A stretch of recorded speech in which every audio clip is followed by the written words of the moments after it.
Kerja guru honorer semakin terpinggirkan dengan adanya status guru ASN dan non-ASN. Dalam banyak hal, status ini semakin menghilangkan apresiasi terhadap guru honorer non-ASN. Hal ini tentu menimbulkan pertanyaan. Ketika seorang pendidik digaji dan diapresiasi oleh negara, kontribusi apa yang dilihat? Kontribusinya sebagai guru atau ASN? Coba kita kembali pada realitas profesi guru honorer yang masih amat jauh dari kata sejahtera. Tentu, ini akan sangat mempengaruhi interaksi masyarakat terhadap guru honorer. Seperti fenomena yang kita lihat sekarang, kawan-kawan. Status sosial guru di mata masyarakat dari tahun ke tahun mulai menurun. Lantas, bagaimana proses mendidik bisa efektif kalau pendidiknya saja itu kurang dipandang di masyarakat? Bukan hal yang mengherankan lagi jika kita sering menyaksikan kondisi memilukan yang dialami oleh guru-guru honorer. Dana pendidikan yang salah satu fungsinya untuk menghargai kontribusi guru honorer sebagai pendidik justru tidak dialokasikan dengan serius, dan pada akhirnya mengorbankan nasib garda terdepan pendidikan kita, meninggalkan kesejahteraan guru. Gagasan yang mengedepankan literasi adalah gagasan yang tidak seksi dari kacamata politik. Bagi elit politik kebanyakan, rakyat adalah objek kekuasaan. Eksistensinya dianggap penting hanya karena mereka selama ini menjadi lumbung suara saat momentum pemilihan. Karena itulah, menggratiskan makan itu jauh lebih penting daripada mencerdaskan akal. Sudah jadi rahasia umum bahwa tatkala kekuasaan negara dicengkram oleh para oligarki, maka yang paling dirugikan adalah rakyat. Saudara siapa? Yance sudah kasih. Itu tanah negara itu yang sudah di-HGU-kan. Demokrasi makin terancam, partisipasi publik dalam pengambilan keputusan politik kian pelik. Kondisi Indonesia hari-hari ini sangat bertolak belakang dengan kondisi ketika bangsa ini dulu diperjuangkan. Hampir semua pendiri bangsa ini adalah seorang intelektual.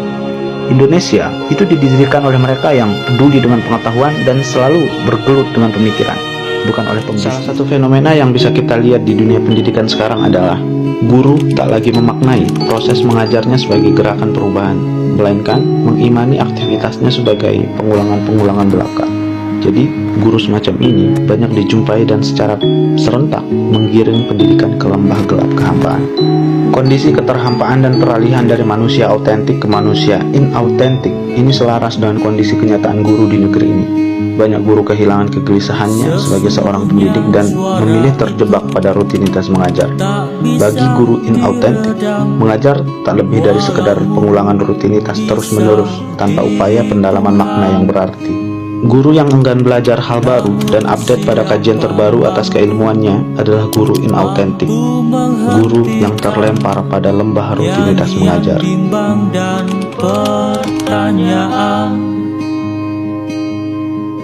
Pendidikan di Indonesia, apakah sudah mati?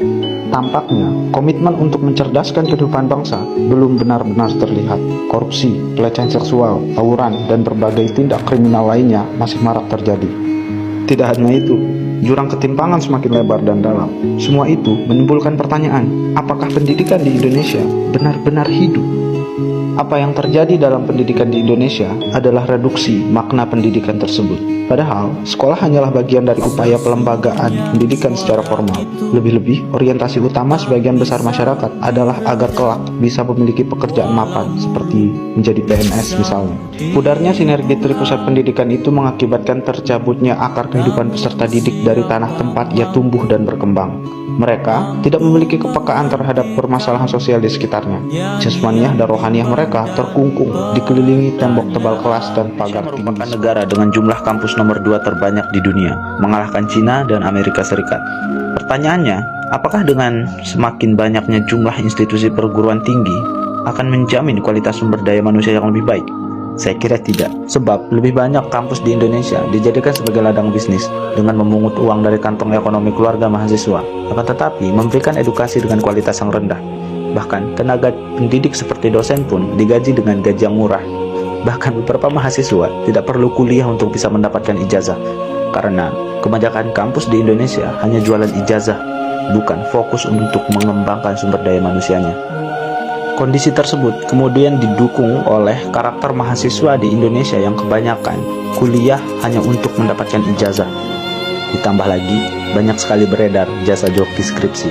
Bahkan ada beberapa kasus dosen yang dibayar untuk meloloskan mahasiswanya. Fatal, tapi itu yang terjadi.